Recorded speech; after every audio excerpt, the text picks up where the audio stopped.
Nope, Denmark isn't the happy dream world you guys thought it was. Many Americans move to Denmark once attracted by the high-paying jobs and the high-quality lifestyle. But after staying there for a while, they decide to leave, and several factors like social rigidity and high costs make them regret that they ever moved there in the first place.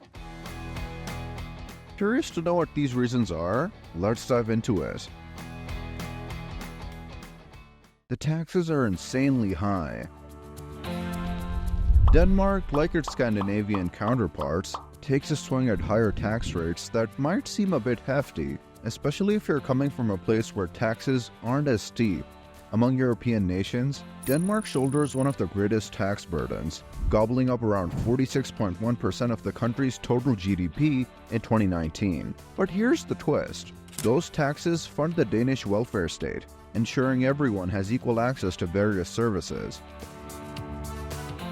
While it might seem like everyone's forking out a fortune, the average tax wedge for a single worker in Denmark was about 35.4% in 2021, just a nudge higher than the OECD average of 34.6%. So, compared to the European norm, the tax load isn't sky high. In the OECD lineup, Denmark snagged the 21st spot among 38 member countries.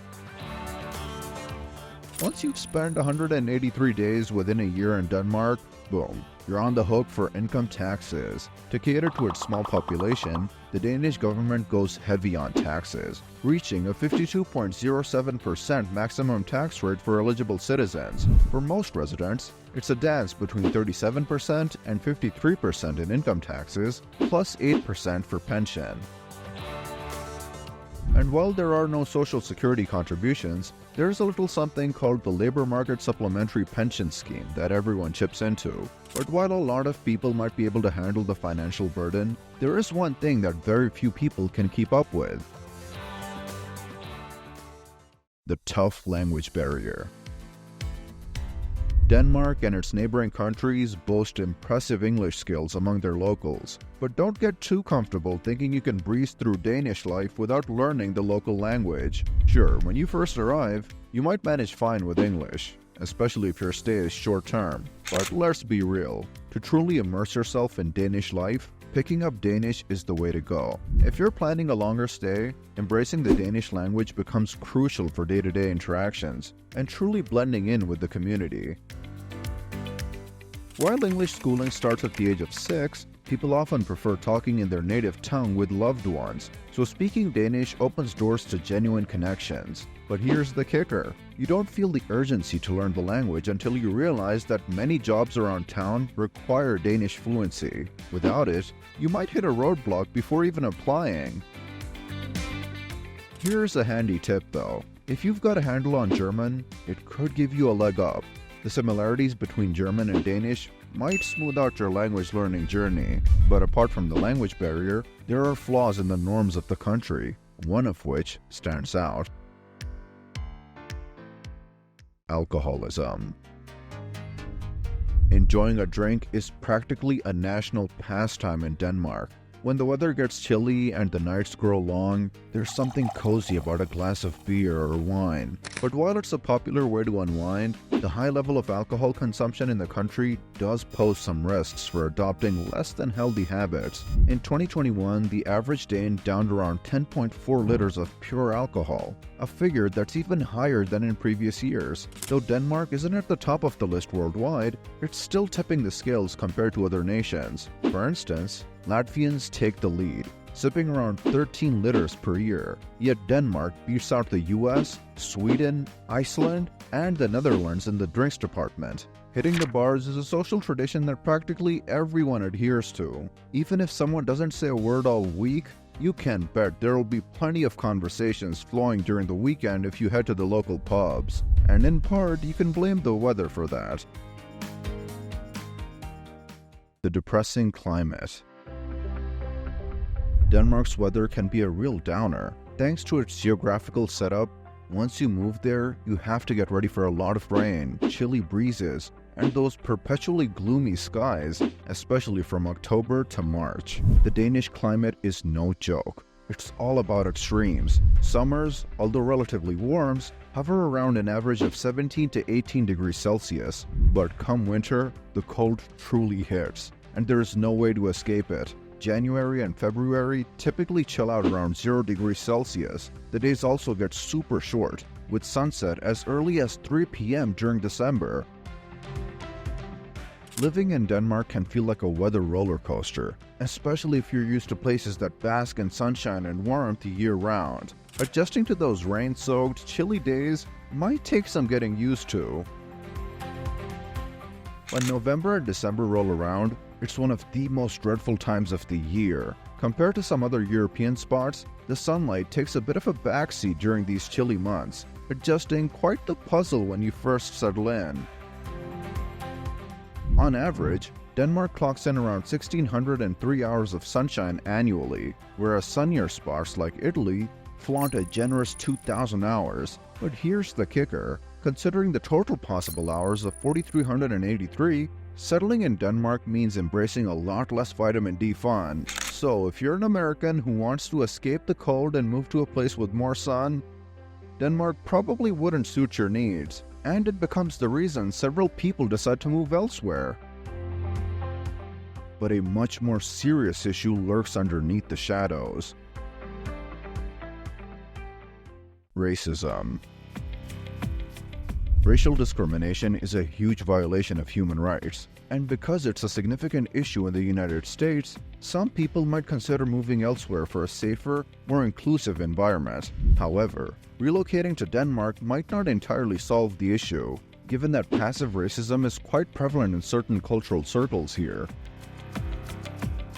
For people from various racial backgrounds settling in Denmark, experiencing instances of passive racism isn't uncommon. Sometimes, if they can't find enough families sharing similar values and backgrounds, they might even consider moving to a different neighborhood. Now, suppose someone from another country plans to join their partner in Denmark. In that case, there are specific requirements they need to meet before getting a marriage license. To qualify, they must demonstrate their proficiency in speaking Danish, and their spouse must provide a $10,000 bond as part of the process. And because of this, the inevitable ensues. Things can get lonely. Now, making friends in this Nordic territory isn't exactly a walk in the park. Denmark's social scene tends to be a little closed off, especially for those over 30. It's one of those places where settling in and forming friendships as an expat can be an uphill climb. Establishing a place in Danish social circles can be quite a challenge, since they tend to stick with longtime friends. While they might seem friendly in public, forging deeper connections can be tough. This could leave you feeling isolated, especially if you're not into the same drinking culture as the Danes. Many locals rely on alcohol to relax, so if that's not your scene, you might find yourself feeling left out pretty quickly. Being open-minded and curious about other cultures might not be a strong suit for everyone in Denmark. Sometimes, when they ask where you're from, it's more about showcasing how amazing they think Denmark is, rather than a genuine interest in your experiences. It might be a bit disheartening if you're hoping for meaningful exchanges where you both learn from each other's backgrounds and perspectives. If you're moving solo to Denmark, there is no way you won't feel lonely, and you can't blame the Americans who eventually choose to leave and be closer to a place where they can exist in a more inclusive and friendlier community. Plus, other conditions in the country don't make this any more bearable. Living is expensive. When it comes to snagging an apartment in Denmark, brace yourself, because chances are high that you're getting an empty shell. Once you get an apartment, it will come without even the essentials like kitchen gear or bathroom necessities. Every time you get an apartment, you're starting from scratch, investing in every little thing to make that space livable. And trust me, your wallet will feel the burn too, because rent prices, especially in the heart of Copenhagen, can take a chunk out of your budget. Living costs in Denmark tend to hit the wallet, especially if you're migrating from a more budget-friendly place. In the EU circle, the Nordic countries like Denmark, and Iceland are among the top contenders for the most expensive places to set up shop. Prices in these Nordic lands soar way above the EU's average, hanging around 40% higher than the norm, while Sweden isn't too far behind, sitting at around 30% above average. And let's not forget the high taxes slapped on various products, adding a few more coins to the bill. Sure, you might rake in more cash while living the Danish dream, but if the money train isn't rolling in for you, shelling out for things could sting. But the one thing Americans get used to in the USA is freedom, and they won't find a lot of it in Denmark. A structured system. While Danes often tout their love for freedom, the reality might look a bit different. Their admiration leans more towards a structured system where the state has a significant say in many aspects of life. Over half the adult population works in the public sector, primarily managing and overseeing various aspects of citizens' lives. Their fascination with advanced digital systems isn't solely about convenience or cost efficiency. It's a gateway to comprehensive surveillance opportunities. Undeniably, Danes have an incredible affection for rules. Even when the streets are deserted in the dead of night, they'll diligently wait for the traffic light to turn green before crossing, even if they've had a few drinks. In Denmark, if something isn't explicitly permitted, it's usually considered illegal. So if you're not into an incredibly high level of rule adherence and norms, this might not be your cup of tea. With the omnipresent CPR number serving as a master key to virtually all interactions, every move you make becomes effortlessly traceable. Strangely enough, while many outside of Denmark might not be comfortable with this level of oversight, the Danes seem to embrace and even celebrate it. Plus, all Danes kind of act the same way. Despite numerous political parties, their ideologies are strikingly similar. This unity stems from a shared belief in a robust public sector that absolves individuals of personal responsibilities, and some might say even freedom. What's intriguing is that Danes seldom seek inspiration beyond their own confines, resulting in a lack of fresh ideas flowing into their societal pond. What do you think about Denmark? Let us know in the comments below. And if you liked this video, do us a solid and smash that like button. Make sure to subscribe so you'll be the first to know about upcoming content. Buckle up, folks, because there's a lot we have in store for you.